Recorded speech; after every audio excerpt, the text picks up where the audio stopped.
एकदम, तरह से तू जो हमको हम फिर से बुद्ध हो जाए। चलो कथा समाप्त हुई। एक चीज और, रुक जाओ। एक चीज और बताओ, बम्बारी गुरु के बारे में तो समझ लिया ना। अब हमको ये बात बताओ कि महाराजा मदरा मुंडा को कौन कौन जानता है? हमारे खुखरा परगना के आखिरी राजा महाराजा मदरा मुंडा हुए। पहले राजा नागवंशी फनी मुकुट राय, है ना। बहुत बहुत धन्यवाद बच्चों, एक बार तालियों से मुझे विदा करें। मंगल पांडे, लक्ष्मीबाई, भगत सिंह, चंद्रशेखर आजाद, वीर बिरसा मुंडा, महात्मा गांधी, ना जाने कितने वीरों ने फांसी पाई, गोली खाई, अपनी जान गंवाई, तब जाकर तुमने ये आजादी पाई। कई वीरों ने अपने लहू से इस देश को सींचा है, तब जाकर तुम खुलकर मुस्कुराते हो, कहीं भी जाकर शिक्षा पाते हो। घुट घुट कर नहीं बल्कि खुलकर जीते हो। हम भी ये ठान ले अपनी आजादी खोने न देंगे, फिर कभी भारत माता को गुलाम होने न देंगे, अपने तिरंगे की शान को कभी खोने न देंगे। बहुत अच्छे, ग्रेट। इधर आ जाएंगे। तो मेरा शुभ प्रभात। मैं प्रभात कुमार, मैं तो कक्षा 7 का पढ़ने वाला छात्र हूँ। आज मैं वृक्ष बचाव के ऊपर कुछ शब्द कहने जा रहा हूँ। वृक्ष बचाएगा, ठीक है, बचाओ। मत काटो इंसानों, मत काटो पेड़ को, मत काटो। तुम अगर पेड़ न रहे तो हम न रहे। धूप से जब जलते पाँव तो देती पेड़ की छाँव आराम। ना पेड़ मांगती सोना, ना मांगती चांदी, बस मांगते समय समय पर पानी। बिना पेड़ों के प्रकृति ना कहलाती, और बिना पेड़ों के हमारा जीवन भी ना रह सकती। इसलिए अभी भी मौका, संभल जाओ इंसानों, मत काटो पेड़ को इंसानों, मत काटो पेड़ को। धन्यवाद। जान देना तिरंगा का अपमान नहीं, अरे जान देना है। अरे दर्द पूछना है तो माँ से पूछो, जिसका बेटा शर्त पर तैनात है, जो कि एक समय का खाना तक सही से नहीं खाता। जब उसका बेटा छोटा था उस समय उसे माँ धूप से, ठंड से, बरसात से बचाती थी। अब तो वह बेटा धूप, ठंड, बरसात सब कुछ सह लेता है। अरे वे माँ कितनी महान है, वे अपने बेटे को अपने रक्षा के लिए नहीं बल्कि देश की रक्षा के लिए जन्म दी है। धन्यवाद। अनिकेत पाठक, बहुत अच्छा, बहुत अच्छा। संविधान तेरे नाम पर बलिदान उन्होंने दिया, जीना उन्हें भी था, भला मरने के लिए। First of all, this is Sandeep Singh. Thank you. I welcome our guest, respective guests, Director sir, Management sir, and our principal and all my colleagues, students, loving students. आज छोटी सी कुछ पोएम है जो पहले का लिखा हुआ था, मैं थोड़ा उसको बनाया। उसका शीर्षक है अपना कदम अपना कदम खुद हटाया मैं, अपना कदम खुद हटाया मैं। हर दर्द में दर्द इस जहां से पाया मैं, हर दर्द में दर्द इस जहां से पाया मैं, दुश्मनों का सामना कर खुद को अकेला पाया मैं। वाह वाह। और विदाई जी, बस यही होगा। चलिए। जिस घर में बचपन बीता उस घर की जान हूँ मैं, यह आखिरी दिन है मेरा, फिर तो जाना ही है मुझे। कैसे दे दूं फूल सी बेटी किसी और को, कैसे दे दूं अपनी परछाई किसी और को, कैसे दे दूं अपनी बहन में किसी और को, कैसे दे दूं अपने दिल के टुकड़े को, कैसे दे दूं अपनी आंखों के तारे को, कैसे दे दूं अपनी आत्मा को, कैसे दे दूं अपनी लाडली को, कैसे दे दूं मैं अपनी बेटी को, कैसे चली जाऊं अपने माता पिता को छोड़कर, साथ ही अपने भाई बहन एवं सखी सहेलियों को, कैसे चली जाऊं सबको छोड़कर। यह दस्तूर है दुनिया की, हर बेटी को एक दिन सब कुछ छोड़कर जाना ही है। Thank you. बहुत अच्छा था और ये कल भी है, पूरा काल से चला आ रहा, अपने आईने में सब बसा आ रहा। चक्षु अपने ध्यान लगाकर दर्पण में जब देखता रहता, वह सब कल भी तो था जो आज भी है। पाप वही है, पुण्य वही है, असंख्य से लेकर शून्य वही है, नहीं बदला है तब से अब तक, शून्य से लेकर ये सब तक। दशानन के कर्म वही हैं, पुरुषोत्तम के धर्म वही है, कौरव के संग पांडव मिलेंगे, भीष्म के संग संग माधव भी मिलेंगे। ये है दिव्य चक्र यह समय का, हर किसी को जल्द न दिखता, अविराम और अविरल है, कल भी था और ये कल भी है। समय चक्र है चलता रहता, कभी न थकता कभी न रुकता। धन्यवाद। मेरा सुप्रभात। मैं शबनम चाहत कक्षा 7वीं की एक छात्र आज मैं अपने द्वारा लिखी गई कविता को आप सभी के सामने प्रस्तुत करना चाहती हूँ, जिसका शीर्षक है गुरु। आपसे ही सीखा, आपसे ही जाना, आपको ही हमने गुरु माना। सीखा है सब कुछ बस आपसे हमने, शिक्षा का मतलब बस आपसे ही जाना। दान के रूप में दिया ज्ञान, दान के रूप में दिया ज्ञान, दाने की तरह बनकर बना दिया ज्ञानी। बन गए किसान हमारे लिए और बो दिया दिमाग में ज्ञान का बीज। बता दिया सही गलत में फर्क, बता दिया रंगों में भेद, बता दिया अंधकार से रोशनी का मार्ग। बन गए सड़क हमारे लिए, अड़े रहे एक ही जगह पर और पहुंचा दिया हमें हमारी मंजिल तक। वाह, और है एकदम पढ़ो बेटा, बहुत अच्छा पढ़ रही हो, बहुत अच्छा पढ़ रही हो, बहुत अच्छा। हाँ, हेलो।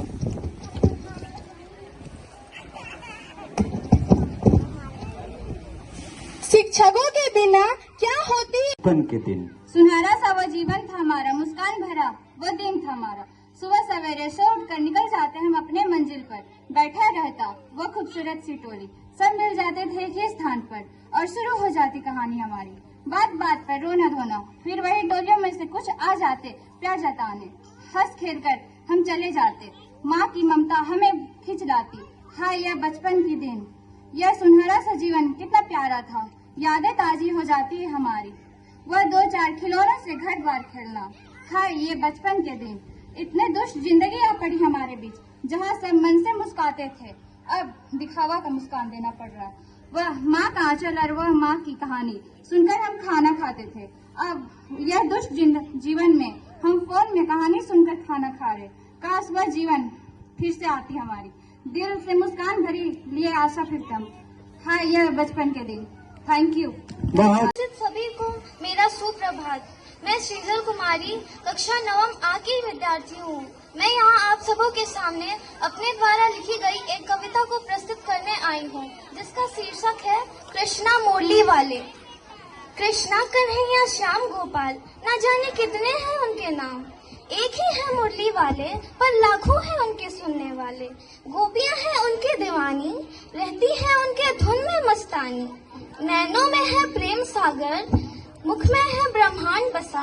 होठों से बहती रसधारा, मुरली करती अमृत वर्षा, और इससे जगता जग सारा। तन में, मन में, हृदय में और संसार के कण कण में, ना जाने कहाँ कहाँ पर है बसे, पर श्याम है तो एक ही मुरली वाले। यशोदा के दुलारे, नंद के लाल, सखाओं के प्यारे, राधा की जान और गायों के ग्वाले। लाखों हैं उनके चाहने वाले, पर कृष्णा है तो एक ही मुरली वाले, पर कृष्णा है तो एक ही मुरली वाले। धन्यवाद। बहुत अच्छा। चलिए ग्रुप डांस। मैं माही कुमारी कक्षा 7वीं की एक छात्र हूँ। आज मैं अपनी लिखी हुई कविता को आप सबके सामने प्रस्तुत करने जा रही हूँ। यह कविता मैंने देश की बेटियों के बारे में लिखा है। उम्मीद करती हूँ आप सभी को मेरी कविता पसंद आएगी। बेटी देश की शान है, वो सबसे महान है। हाँ, वो है बाबा की लाडली, ना वो रुकेगी ना वो झुकेगी, वो आगे ही बढ़ेगी। बेटे भाग्य से हो तो बेटी सौभाग्य से। छोटी उंगलियां जाने कब बड़ी उंगलियां बन जाती हैं। जिस तरह समय बढ़ जाता है वैसे बेटियां भी बढ़ जाती हैं। छोटी छोटी बातों से वो कब बड़ी बड़ी बातें कह जाती हैं। वो दुर्बल नहीं, वो झांसी की रानी है। बेटी देश की शान है, वो सबसे महान है। होती है वो पराया धन, तो फिर होता है उससे क्यों इतना लगाव। उसे आता है रिश्ता निभाना, वो पूरे मन से निभाती है, पर जाने फिर भी क्यों पिछड़ी रह जाती है बेटियां। सोना चांदी एक नहीं, वैसे सारी बेटियां एक नहीं। कुछ अच्छी तो कुछ बुरी, सब गलत होती नहीं, सबको गलत बताए नहीं। कुछ होगी ऐसी बेटियां जो करती होगी माँ बाप की सेवा, कुछ होगी ऐसी बेटियां जो करती होगी माँ बाप की सेवा, जो बुरी होगी वो पछताएगी, जो अच्छी वो खुश रह पाएगी। उन्हीं बेटी के लिए सारी पंक्तियाँ। एक अंतिम सवाल ए दुनिया, एक अंतिम सवाल ए दुनिया, बताना तुम जरूर, बताना तुम जरूर। हम सबको तो माँ चाहिए, बहन भी चाहिए, बहू भी चाहिए, फिर बेटी क्यों नहीं चाहिए? Thank you. बहुत अच्छा, बहुत। आदरणीय प्रिंसिपल सर, अतिथिगण, मेरे मित्र बंधुओं, मेरे प्यारे प्यारे बच्चों, मैं आपके समक्ष एक कविता प्रस्तुत करने जा रही हूँ, जिसे मैंने आज ही लिखा, अभी लिखा है। सबला नारी, ये भी है नारी, ये भी है नारी। शांत पन्नों पर उकेरी है स्याही, शायद नीर सी पिघल गई। आज मेरे नीर पिघल गए, इसलिए मैंने इसे लिखा है। नारी हूँ मैं नारी, लकीर नहीं कि बिखर गई। बेटी हूँ इस देश की, शमशीर बन निकल गई। थामे लपटों की चिंगारी, हर आदेश पर खरी हुई। नारी हूँ मैं नारी, लकीर नहीं कि बिखर गई। कभी अग्नि परीक्षा में, कभी मानवा सुरों से ठन गई मेरी। बहुत सारे तकलीफों से जूझने के बाद मैंने ये कविता लिखा है।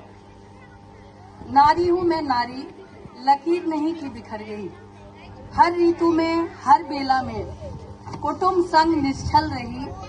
त्याग अपमान को कर्म मान कर चलती रही। नारी हूँ मैं नारी, लकीर नहीं कि बिखर गई। वो नारी जो सम्मान की अग्नि में जौहर हुई। नारी है वो नारी, देश प्रेम में अडिग रही। कली थी वहाँ बेबस सी, आज रक्त पुष्प से उदय हुई। मरते दम तक साथ निभाती रही, सबको आगे बढ़ाती रही। हर सपने साकार होते गए, मंजिल को मैं पाती गई। नारी हूँ मैं नारी, जो कली बनकर मुस्कुराती रही। कभी द्रौपदी, कभी सीता का अपमान हुआ, फिर भी नारी सबला है, उसका सदा मान रहा। Thank you. मेरा नाम ज्योति कुमारी है, मैं कक्षा 10वीं की छात्रा हूँ। मैं आज आप लोगों के समक्ष एक कविता प्रस्तुत करने जा रही हूँ, जिसका शीर्षक है बचपन के दिन। बचपन के दिन। सुनहरा सा वो जीवन था हमारा, मुस्कान भरा वो दिन था हमारा। सुबह सवेरे सो उठकर निकल जाते हम अपने मंजिल पर। बैठा रहता वो खूबसूरत सी टोली, सब मिल जाते थे एक ही स्थान पर, और शुरू हो जाती कहानी हमारी। बात बात पर रोना धोना, फिर वही टोलियों में से कुछ आ जाते प्यार जताने। हंस खेल कर हम चले जाते, माँ की ममता हमें खिंच लाती। हाय यह बचपन की दिन, यह सुनहरा सा जीवन कितना प्यारा था। यादें ताजी हो जाती है हमारी, वह 2-4 खिलौनों से घर द्वार खेलना। हाय ये बचपन के दिन, इतने दुष्ट जिंदगी आ पड़ी हमारे बीच, जहाँ सब मन से मुस्काते थे, अब दिखावा का मुस्कान देना पड़ रहा। वह माँ का आंचल और वह माँ की कहानी सुनकर हम खाना खाते थे, अब यह दुष्ट जीवन में हम फोन में कहानी सुनकर खाना खा रहे। काश वह जीवन फिर से आती हमारी, दिल से मुस्कान भरी लिए आशा फिर तुम। हाय यह बचपन के दिन। महोदय, शिक्षकगण, मित्रगण एवं यहाँ पधारे हमारे अतिथिगण, आप सभी को मेरा प्रणाम। मैं वैष्णवी गुप्ता, कक्षा 10वीं की छात्रा, आज आपके सामने एक कविता प्रस्तुत करने जा रही हूँ, जिसका शीर्षक है बेटियाँ। हाँ, बेटियाँ, जिन्हें कहा जाता है घर की लक्ष्मी होती हैं बेटियाँ, लेकिन ऐसा होता कहाँ है। यहाँ तो लोग धरती पर पैर रखने से पहले ही कोख में मार देते बेटियाँ। हाँ, बेटियाँ, जिन्हें कहा जाता है घर की शान होती हैं बेटियाँ, लेकिन यहाँ तो लोग बोझ मानते बेटियाँ। बेटियाँ जिनसे सारे हक छीन कर घरों के चूल्हे चौके पर उतार देते हैं, 18 के पहले दूसरों के हाथों थाम देते हैं और कहते हैं हो गई बोझ खत्म। क्या सच में इतनी बोझ होती हैं बेटियाँ? एक बार उन्हें भी हक दो उनके मन से जी लेने का, उनकी ऊंचाइयों को छू लेने का। धन्यवाद। 10वीं की छात्रा हूँ। आज मैं आप सभी के सामने अपने द्वारा लिखी गई एक कविता प्रस्तुत करने वाली हूँ, जिसका शीर्षक है प्रकृति की जीत। मैं इन खुली वादियों में खोना चाहती हूँ, इनमें खोकर कुछ सुनना और कुछ सुनाना चाहती हूँ। चाहती हूँ मैं कहना कि क्या क्यों डाला जाता है इन पर बोझ इतना। हम हैं इनसे, फिर भी हम नहीं देते इन्हें इनकी पहचान। होकर इनसे ही करते हैं हम इनका ही नुकसान। क्या हम एक पल दे नहीं सकते इन्हें इनकी पहचान? इनमें खोकर मिलती है एक अलग सी तृप्ति और सब कुछ निर्भर है इन्हीं में इस संसार की।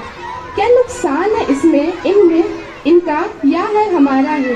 और क्यों हम सुनते नहीं इनकी आवाज़? क्या हम दे नहीं सकते एक पल इन्हें इनकी पहचान? होकर इनमें मैं रहना चाहती हूँ इन्हीं में और देना चाहती हूँ मैं इन्हें इनका सम्मान। क्या हम दे नहीं सकते एक पल इन्हें इनकी पहचान? धन्यवाद। बहुत अच्छा। वाली संघर्ष और सब्र। एक औरत अगर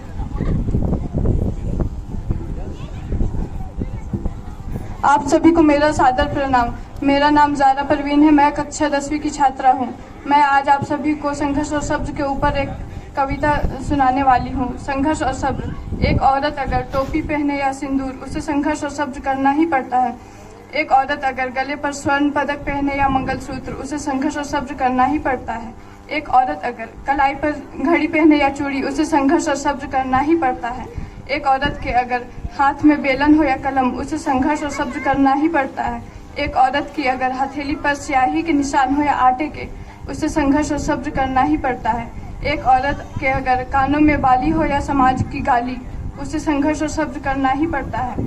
एक औरत अगर रसोई में काम करे या ऑफिस में, उसे संघर्ष और सब्र करना ही पड़ता है। एक औरत अगर घर चलाए या कार, उसे संघर्ष और सब्र करना ही पड़ता है। धन्यवाद। कक्षा 10वीं की छात्रा हूँ। आज मैं यहाँ अपने द्वारा लिखी गई एक कविता प्रस्तुत करने जा रही हूँ जिसका शीर्षक है अनोखा त्याग। जब तुम मुझे अपने सपनों के लिए लड़ना सिखाती हो, तुम अपने सपने पूरे ना कर पाने का गम कितनी सरलता से छुपाती हो। मैंने तुमसे पूछा ना क्या बनना था तुम्हें, कोई तो सपना होगा ना जो पूरा करना था तुम्हें। और मैं यह पूछूं भी तो मुझे पता है तुम यह सवाल टाल दोगी, शायद इसका दोष तुम अपनी किस्मत पर डाल दोगी। मुझे पता है तुम किस्मत से नहीं हारी, तुम्हें जिम्मेदारियों ने हराया है। जिम्मेदारी की जिन बेड़ियों को तुमने पायल की तरह सजाया है। तुम मुझसे हमेशा कहती हो ना अपने सपनों से कभी समझौता मत करना, और तुम अपने किए गए सभी समझौतों को छुपा लेती हो। पता नहीं कैसे तुम बिना कहे मेरे मन को पढ़ लेती हो। काश किसी ने तुम्हारा मन भी ऐसे ही पढ़ा होता, देखा होता किसी ने तुम्हारे इन सपनों से भरी चमकती आंखों को, और दी होती किसी ने उन सपनों को आजादी। पर मसलन ऐसा हो ना सका, और तुमने अपने सपनों पर ताला लगा चाबी कहीं दूर फेंक दी। और पता नहीं क्यों हमने भी कभी उस चाबी को ढूंढने की कोशिश ही नहीं की। पर अब वक्त आ गया है उस चाबी को ढूंढने की। आखिर तुम ही तो कहती हो ना उम्र नहीं होती कोई नई शुरुआत की। हम हमेशा जिम्मेदारियों और सपनों को अलग अलग क्यों देखते हैं? क्योंकि माँ, सपने पूरे किए जा सकते हैं जिम्मेदारियों के साथ भी। धन्यवाद। बहुत प्रभात। मैं श्रीधर कुमारी कक्षा 9वीं A की विद्यार्थी हूँ। मैं यहाँ आप सबों के सामने अपने द्वारा लिखी गई एक कविता को प्रस्तुत करने आई हूँ जिसका शीर्षक है कृष्णा मुरली वाले। कृष्णा, कन्हैया, श्याम, गोपाल, न जाने कितने हैं उनके नाम। एक ही है मुरली वाले पर लाखों हैं उनके सुनने वाले। गोपियां हैं उनकी दीवानी, रहती है उनके धुन में मस्तानी। नैनों में है प्रेम सागर, मुख में है ब्रह्मांड बसा। होठों से बहती रसधारा, मुरली करती अमृत वर्षा, और इससे जगता जग सारा। तन में, मन में, हृदय में और संसार के कण कण में, ना जाने कहाँ कहाँ पर है बसे। पर श्याम है तो एक ही मुरली वाले। यशोदा के दुलारे, नंद के लाल, सखाओं के प्यारे, राधा की जान और गायों के ग्वाले। लाखों हैं उनके चाहने वाले, पर कृष्णा है तो एक ही मुरली वाले। पर कृष्णा है तो एक ही मुरली वाले। धन्यवाद।